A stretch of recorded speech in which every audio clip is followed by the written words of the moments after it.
he's here. Okay, tell me what he looks like right now. Honestly, he's pretty gorgeous. Yeah. He's some yummy meat. Oh, you have Hollywood God, as Carrie would say. Hollywood Jesus.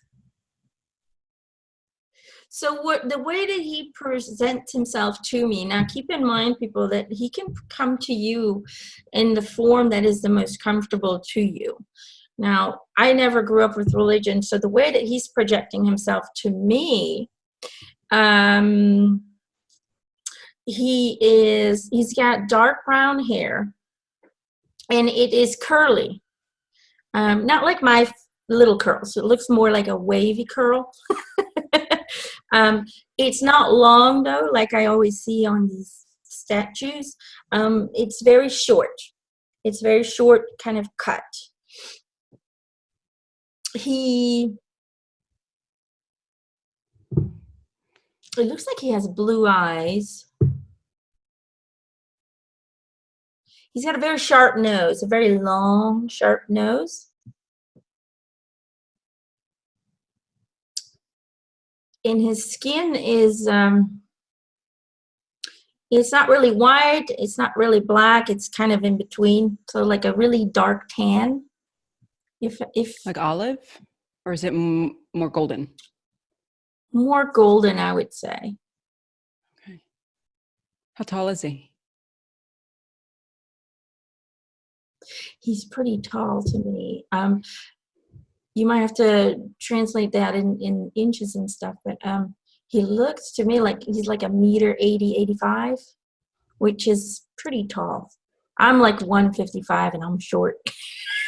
Yeah, you are. You're a tiny thing. He's like 1.85 m, something around there, 1.80 85, something like that. He kind of reminds me of a friend, tall, height-wise. I had a friend who was really tall, about the same height. So he's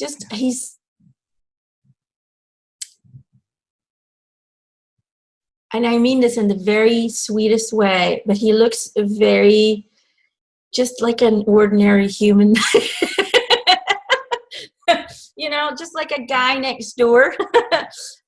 He's not like a model kind of pretty boy. He looks a little bit on the rough side.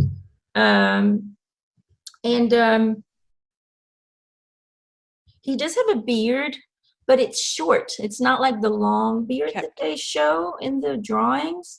It's really short. It's kept short to about here, just so very kind of roughly cut. Doesn't look. He kind of looks scruffy. Is that a bad thing to say? No. You know, his hair's not really slick or combed back. It's just kind of scruffy and natural, kind of wavy curl. He just has a little bit of a scruffy beard and mustache, and yeah, he looks like a really nice, sweet man. So what you said was about 6 foot tall, by the way. I looked it up, about 6'1". Okay. Yeah, so he looks, to me, that's tall because I'm very short. Sure. That's tall. So is he showing you the way he looks? Is that really the way he looked when he was here? Or is that playing into who you think he should look like? What he should look like? He's saying that's the way he looked. Okay. It reminds me a lot of that painting of that girl. Mm-hmm. Only the skin to me is a little darker than the painting.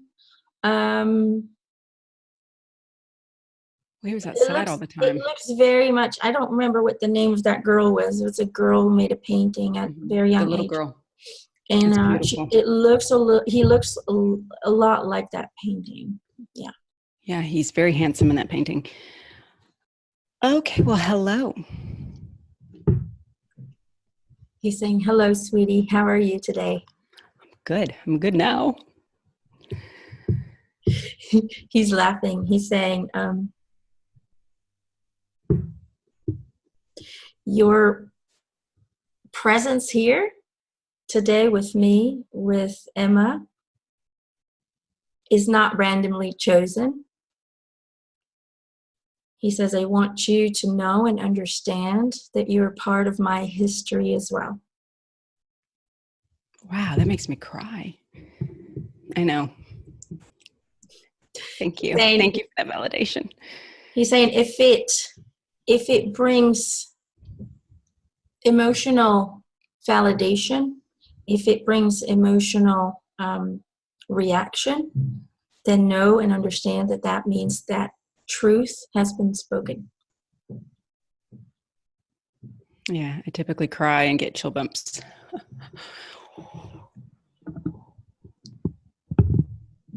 I don't know what to say.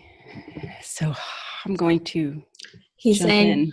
more will be revealed as we move forward. Okay, thank you. I can't wait. Let's just skip the questions. Let's just chat. Okay, a lot of people had a lot of questions, and especially since this is December 21st. 21st. Yeah. Mm-hmm. And so we're getting very close to your birthday, Right. and our tradition. We got a lot of questions. We had over 200 questions. That's a lot of questions. So we had to sort out a little bit, and we tried to pick out what we think might give the best picture of who he is and what life was. We might have to do another one next year just to get to everyone's questions. So, no. But we're going to try and answer as many questions as we can. Perfect. We are, and there are some great questions. The ones that you pulled are beautiful, and I think really kind of cut to the chase. So we'll just jump in. Everybody ready to just dive on in, even though you already know what they are, Jesus. You already know. So, oh goodness. Oh, I won't see it. Robbie wanted to know, the lead question, when were you really born? He's laughing. He's saying this might shock some people, but my true birthday is November 4th, 2 BC. He says many are creating wrongful answers to that question because they are concluding their answers based upon the fictional information given by the Bible. So it lines up with solstice, is what I understand, the fictitious date, the December 24th, 25th, that there was a reason for that date, but it wasn't necessarily what we all thought it was. But it has something to do with the solstice. He's saying exactly, it had to do with creating the perfect image for the approval of me being the next Messiah. All right. So Gerald, we know Gerald. Gerald wants to know, what were your parents like, and did you have siblings? That is a good question, because I don't know anything about his family.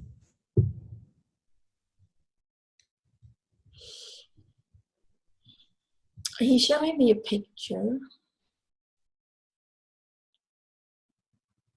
Okay, he's saying,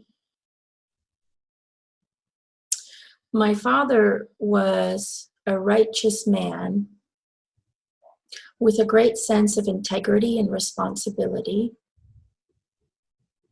He was a hardworking man others could always rely on. And he was committed to his religious views.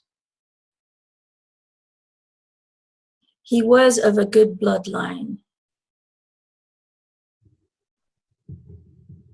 My mother was very docile, but strong-minded and stubborn. She was not an easy wife. He's laughing. Because she would always express her own opinions, even if they were not requested or allowed. I like her. And I have to say that I inherited that same stubbornness from her. She was a kind person, and she cared much about her family. She always completed her tasks as a wife and as a mother with a great sense of duty and honor. And she as well was very religious. She always worried about everything though. And so fear was consistently present during her everyday life. He says, when it comes to my siblings, I had 3 brothers and 1 sister who died at the very young age of 2. All the brothers were very close and connected, but all got into trouble as well. Such was my family. My family was very close, very tight, but also a lot of different opinions were always created, and that could cause friction within the family. So I guess you could say that my family was like every other family. So where were you in the lineup? I was the firstborn. You were the firstborn. Yes. Okay. Okay. Well, the next question is, how was your childhood? And that question, by the way, is from Toronto. I can't read my own handwriting. Kiara. Kiara, thank you. Thank you. I'm so sorry, Kiara.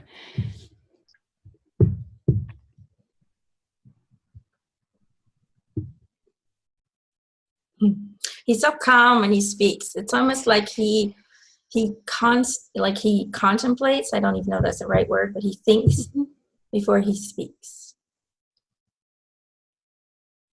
He says, my childhood started in a very tumultuous time where my family had to endure a very bloody and cruel Roman occupation, where every aspect of a Jew's life was controlled. There were constant rebellions of the Jews against their oppressors.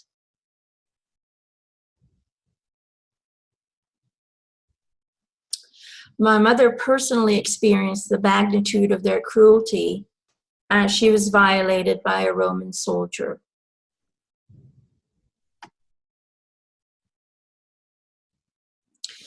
But from that deep-seated act of hate and disrespect, an unconditional love was born. From that darkness rose not only the experience of receiving compassion, understanding, and love from a future husband, but also several children filled with life and spirit followed. Before my birth, my mother had a very vivid dream where an angel had stepped forward,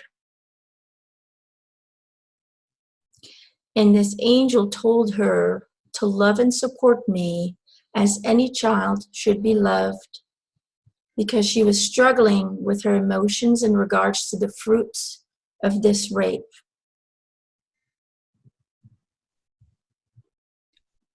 And as she was requested, she did just that and raised me like she would all her other future children. It's kind of weird because right now I'm getting a little emotional. It's almost like he's connecting me to her pain. It feels like she was conflicted. It was really hard to love a child that came from a rape. He says, as I grew up like any other child, deeply educated in Judaism. I was a very dreamy child. I saw beauty and light everywhere, and I looked at light and love, while others only saw chaos and darkness. Saying I got in trouble every now and then, and I got whipped on occasion when my father wasn't happy with my actions, but love was always present in my family. I was not the perfect, flawless entity that many people believe me to be. I was a healthy, normal young boy who chose to see love, connectivity, and hope in a time where all hope seemed lost. I chose to believe in the good within all beings, and as I later on became an inspiration to others, I continued to do just that. Not by single-handedly healing everyone and everything, but solely by making people aware that they had a choice. That life is all about the choices we make, and that as we seed from a source of love, choosing to look in that direction will resonate with us the most and will attract more of that. That is all, he says. That was somewhat of a bombshell. Wow. Okay.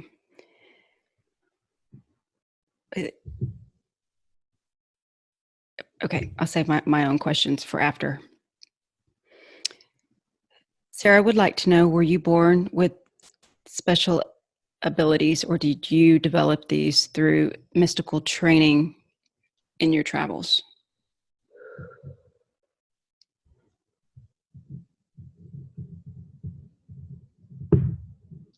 Hold on, I'm just asking him to step back a little bit.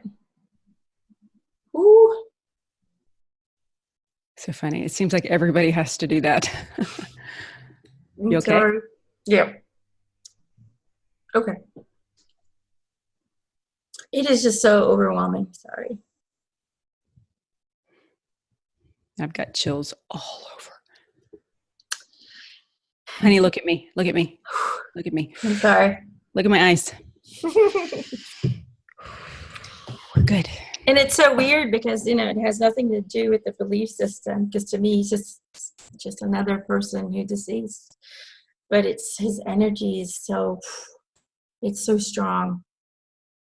It's almost like your body can't contain it when he gets too close.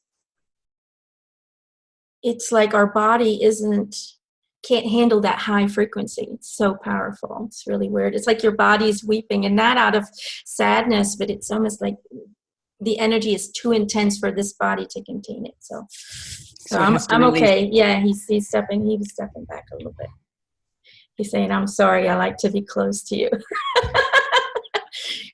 Yeah, I like it when you're close too, but I'm trying to put together here. Okay, your answer, please.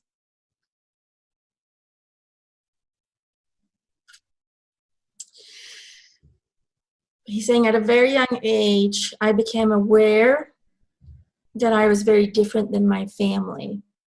Different, he says. Not better, different. I always felt an undeniable love for everyone who came into my life.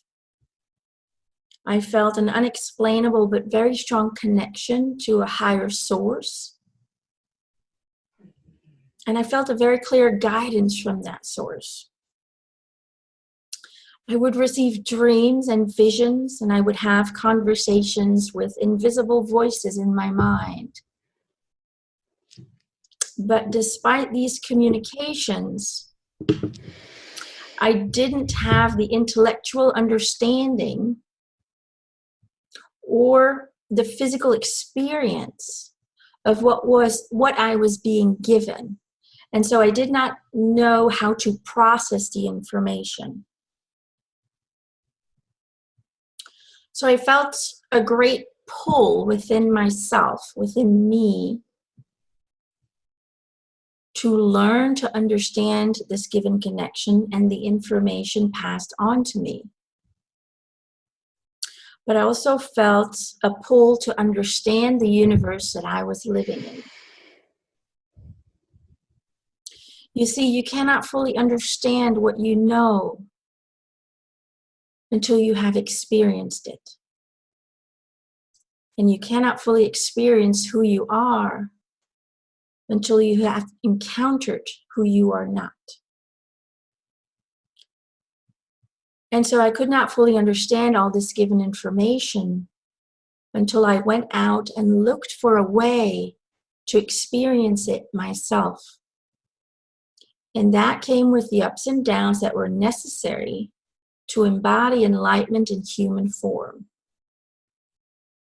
That is why I traveled around the world to learn and experience from those who had embodied the wisdom that I only possessed intellectually.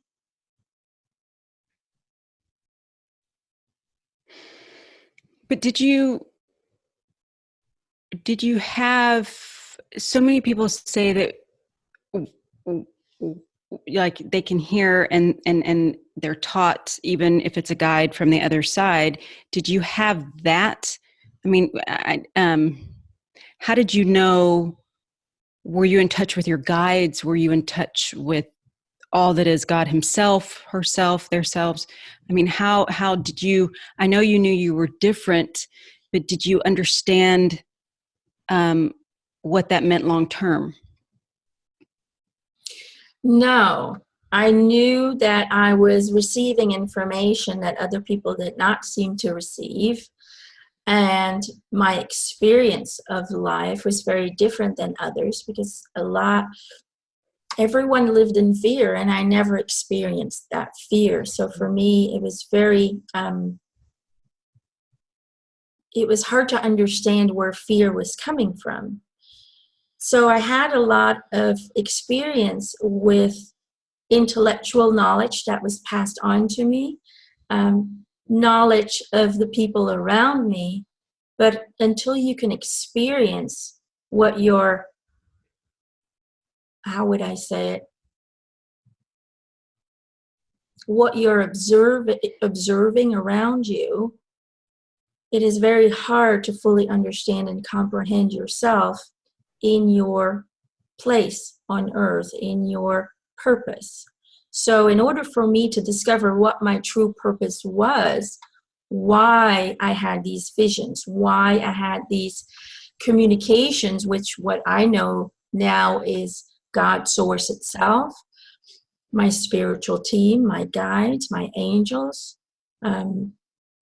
until I knew and understood that fully, the wisdom I was given, I couldn't use to its full purpose. It is like, let me give you a comparison. It is like knowing all information on how to, I'm going to choose one that might be very familiar to you. It is like understanding and reading all the books, getting all the intellectual knowledge on how to transplant a heart from one person into the other. But until you actually experience doing so, you have no understanding or no way of connecting to all of this information, all of this intellectual wisdom. So the communication that I received was very clear, but it didn't resonate with me because I hadn't experienced what they were telling me in a physical form. Does that make sense a little bit? Mm-hmm. It does. It does. So was this your first time to incarnate here? I would not say it is my first, as there is never a first or a last. Oh, we're back to that time thing. Well, I'm glad to hear that, because there are so many of us that say these things are happening. What do I do with it? What's my mission? What's my plan? I mean, I think that's one of the biggest questions. Why are we here? And so to know that you too went through that, though probably zoomed through it by the time you were 6, but no, I'm kidding. It took me a little bit longer than that, but the best advice that I could give all who's listening right now is follow your heart, follow the pulls within you. I felt a desire, an overwhelming feeling of exploring the self by looking for teachers, by finding teachers, or let me say it in another way, by allowing the teachers to find me. And the only way you can allow the teachers to come to you is to be open to the idea to go and explore yourself. And as you explore yourself, as you take the steps to maybe take some time off and do some self-exploration by traveling, by experiencing different things than what you're experiencing now, then those teachers will show up at your door. They will come to you. And once they find you, all you need to do is surrender to their wisdom. That doesn't mean you have to fully embrace and accept everything that they say, but it means that you allow them to inspire you. And once we find inspiration within ourselves, within the world around us, then our truths will be revealed to us. Then that's how we know where to go next, where to be pulled in. The problem today is that people are so stuck on following rules, following what the collective is telling you what you should do. You should get a job, you should get married, you should have a kid. Lots of rules, regulations. But what about the people who say, you know what, I'm just going to take a year off and I'm going to travel and find myself? People are being condemned or judged for that. Well, that's not responsible. You should be part of making money and starting a future. The reality is, when you take some time off to find yourself, your future will reveal itself to you in a very bright and positive way, and will not be controlled by other people's opinions, rules, and behaviors. Safety in numbers. So one tiny last piece to this. How did that, if you were 13-ish, which is what history says, how did that conversation go with your mother, who very rightfully so was very fearful? Hi, Mom, I'm taking off and I'm going around the world. It wasn't like you could text her or email her and tell her you're okay. She was fearful of my safety. She was worried she might never see me again. But they also knew, my parents knew about these special abilities, about these gifts that I had, as their ancestors had come forward through me and communicated to them. And so as I explained to them that I would call them angels. My angels had told me I needed to move into that direction. And as my mother herself had experienced a very vivid, intense dream before my birth, she had to let go of the control. And she knew that she had to find faith in her heart that I was going to be protected, and that I was going to need this journey in order to fulfill my true destiny. So it came with worry and trying to control the situation, and it was answered with love, acceptance, and comfort. Every mother There is a statue at my 15-year-old son's school, and it's of you at about 13 or 14 leaving and your mother reaching out because she knows you have to go. That makes me cry. That is the most beautiful aspect of being a parent. And this is not just mother. There are fathers as well.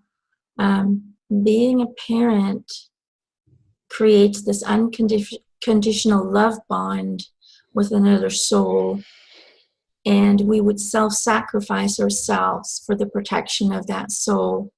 That is the ultimate love that you can experience, the highest vibration of love that you can experience. But if you keep them from going, then you strangle them.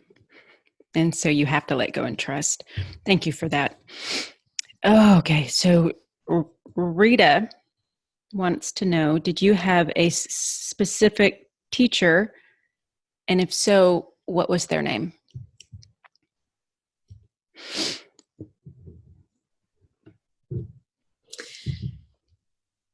Every encountered soul during that physical experience was a teacher to me. He says, you see, the true purpose of every relationship that comes into our journey, no matter what form this relationship takes, is to help you experience who you really are through the contrast that it provides.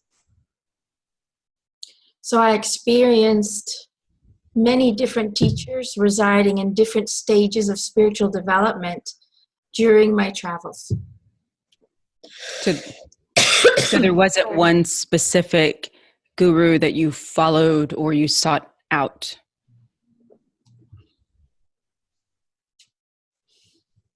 He says no, because every country had many, many teachers that came towards me and guided me towards the understanding of my own abilities. Did they know who you were?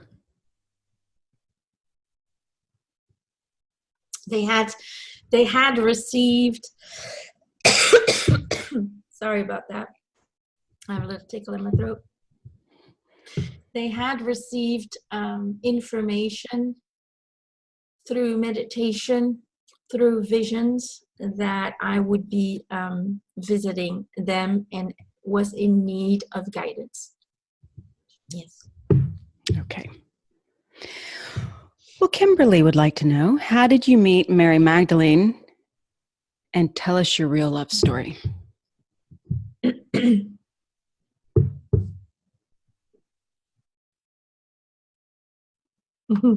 He's laughing. He's saying some might be disappointed on how we met, but it's still a beautiful love story.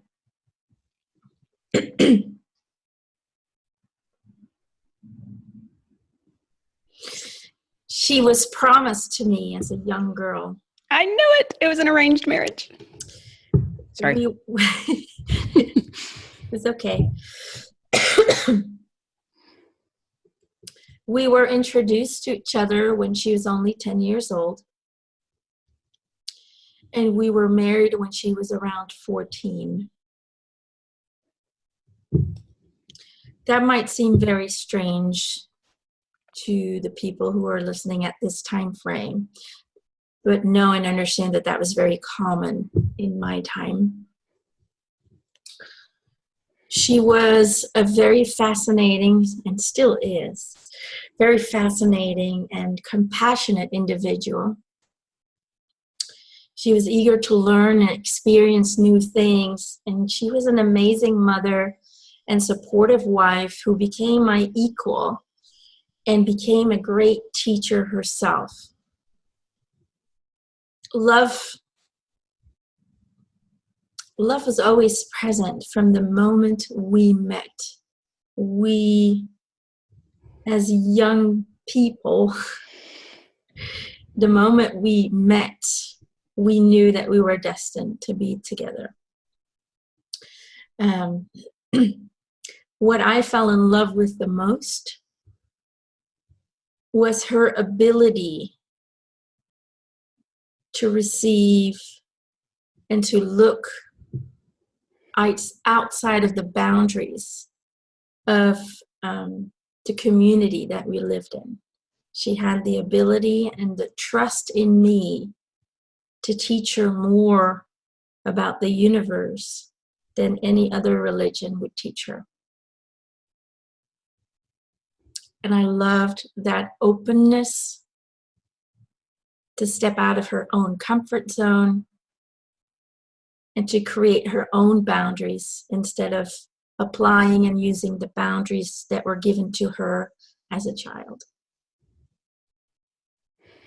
Well, that very much ties in with the next question that Tatiana would like to know. Were you two twin flames? And is there actually such a thing as twin flames?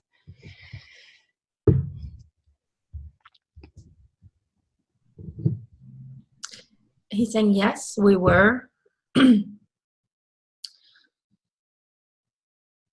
What you call twin flames is two individual expressions of one energy consciousness. A higher self energy that creates two incarnations needing each other to create and teach the wisdom of unconditional love. That is who we were. So yes, it is a real thing. It is not as common as people think. Many of you believe they are twin flames, while 90% of it is mostly souls that are part of your soul family, not part of the same higher self. But it does happen. And when these people met, just like me and my wife, you instantly feel the connection. There is no doubt. There are no questions to be asked. And love will surely flow from that. That's beautiful. Okay.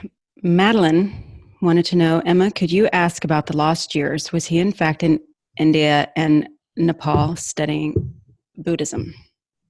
I didn't stutter. He's got a good effect on you. He does. I traveled to far countries where the connection to God was celebrated in different ways, and where the understanding of being one with God was far more developed. I discovered cultures where death was celebrated and not feared. And these cultures treasured their human journey, unlike my people, whose thoughts, feelings, and actions were founded from fear and disconnection to the unconditional source of love that surrounds them always. I was born without those fears and therefore got in trouble every now and then. And then as I always followed my highest passion and joy, and that didn't really fit in, that didn't fit into the customs and rules of my culture, I always seemed to get in trouble. Through these travels and the many, many teachers that I encountered along the way, I learned how to experience and embody the wisdom that I possessed and became my truest and highest self. Only then, only at that moment of self-realization, I was able to pass along this wisdom to others, not by lecturing, but by leading a life of example. I've often, and I'm not sure where this came from, I don't believe it came from me. I've often felt that you were saying, this is the way. This is the way. You two have this. This is the way. It was more of a reminding. Yeah. Mm-hmm. Gillian would like to know, I would like to ask Jesus if he ever felt rejected or abandoned.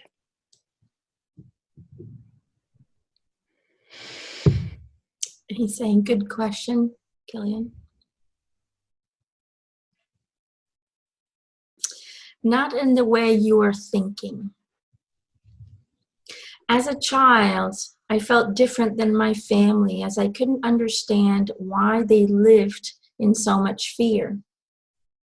And in that, I felt a little alone and misunderstood.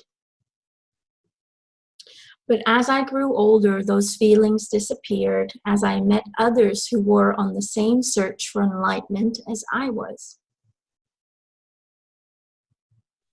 As I evolved, I discovered that none of us are never alone, as every soul around you, whether they are in human form, animal form, or plant form, all living beings are your family.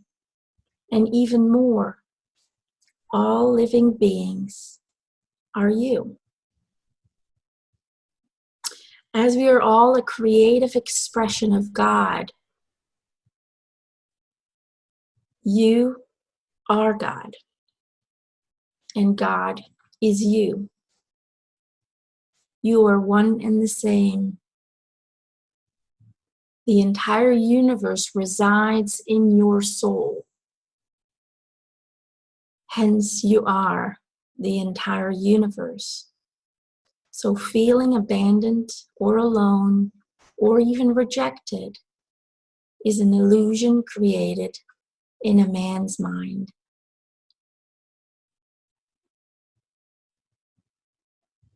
I think we needed to hear that. I think there are a lot of people that feel alone. Thank you for that. Brenda would like to know who on this earth gave you the most strength to carry on your mission, and what did they do?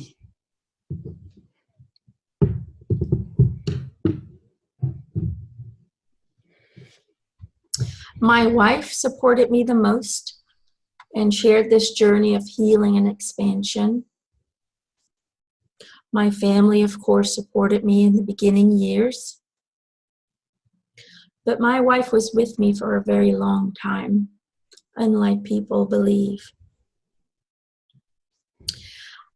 I was never meant to do this alone.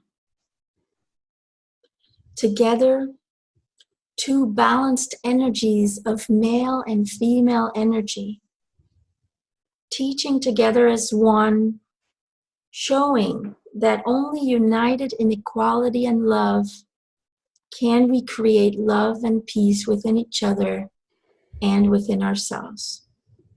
So the answer to that would have to be my wife. Oh, kudos. Betty wanted to know, here's the big one, here's the one everybody wants to know. Did you die on the cross, or did you go on to marry Mary Magdalene, which you've obviously answered that, have children and travel? I know this is where the story gets very interesting. This is the question that causes fear, debate, judgment, and even death. So let me speak truth to you all. I did not die on the cross, nor did anyone betray me. After having received many threats for my life and my family's life, as I already fathered 2 children by then, and yes, Carrie, you were one of them. I received, we'll go back to that. We'll talk later. I received a vision during my meditation where I was shown that the teaching needed to endure through the survival of my family. People were not ready yet to fully understand and comprehend my spiritual comprehension, my spiritual enlightenment. So my life needed to endure. The vision also showed me that love would save me from death, so I could continue the teachings with my soulmate. And as I did not possess a fear of death to begin with, I had faith that all will become as it should.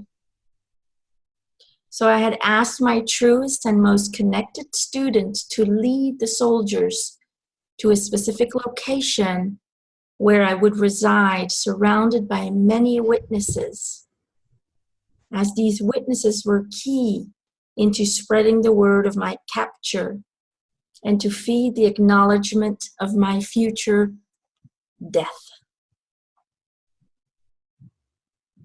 After my arrest, I was tortured in my cell for information, as they wanted to know about the key figures in my following. But I never revealed what they wanted to hear, and only overloaded them with forgiveness and love. One of the soldiers present during the torturing witnessed the massive amounts of unconditional love and acceptance that I expressed, and it resonated with him. And that same love started to grow inside of him. As I was later on led to be crucified, that same soldier walked beside me, trying to hide the tears that he felt coming in. I was not feeling the pain they tried to inflict upon me, because I had learned from a Buddhist master how to work together with the body temple and use the breath to temporarily shut down pain sensory functions. That evening, that soldier took me down, and a small group of people helped me and my family to relocate and continued the illusion of my death by using another deceased vessel very similar to mine to take my place in the burial place. My two children, you were one, you were my daughter. Mary, who is pregnant with our third angel, and myself, together with a few others, traveled by boat to a future home, our new home, Europe. It was a very long and trying journey, but we made it safely. There we continued our teachings under a new name and published under many aliases. We had 5 children in total. 2 did not reach adulthood, but taught us great lessons of humor and creativity. I knew that the story of my assault would have a bigger impact as it stood, so even my parents and family members were kept to believe that I had perished on that cross. That is the true story.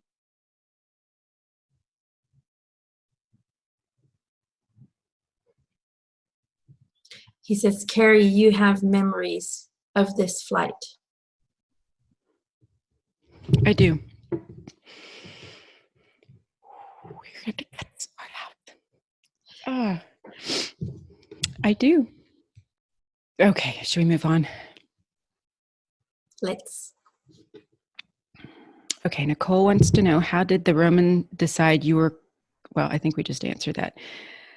How did the Romans decide you were to be crucified on the cross? And did they really whip you, put a crown of thorns on your head, and did you carry your own cross? They made the decision during a council.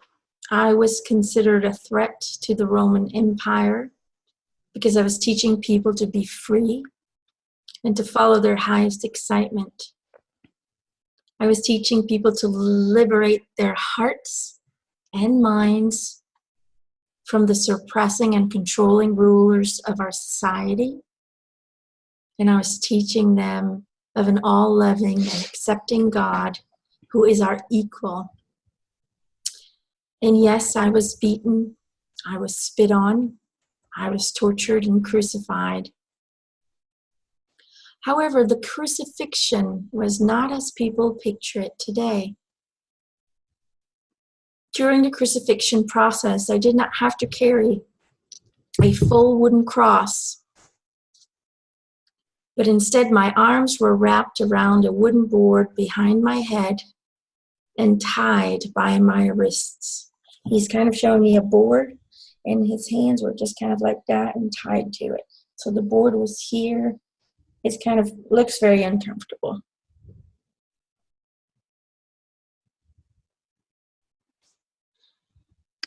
The cross was already placed upon arrival and had an X shape, not a T shape. This was a cross that was used many, many times. My feet were standing on the ground, tied to the bottom of the X and penetrated with a nail. Then my arms were also bound to the top of the cross and nailed to the wood. I did not carry a throne or a crown of thorns. They wanted me to become an example to others, to scare other people away from what I was teaching. So their plan was not to kill me fast, but their plan was to allow me to die a slow death. That is why my crucifixion is a little bit different than most other people. But that is how it happened. It's interesting that there is so much, and I like Emma, I don't know, I've not read the Bible, and we never really went to church, which I understand now. But there's so much woven in. There's so much almost truths to it. The Roman soldier, there was a Roman soldier that converted. I mean, there's just so much. And yeah, okay.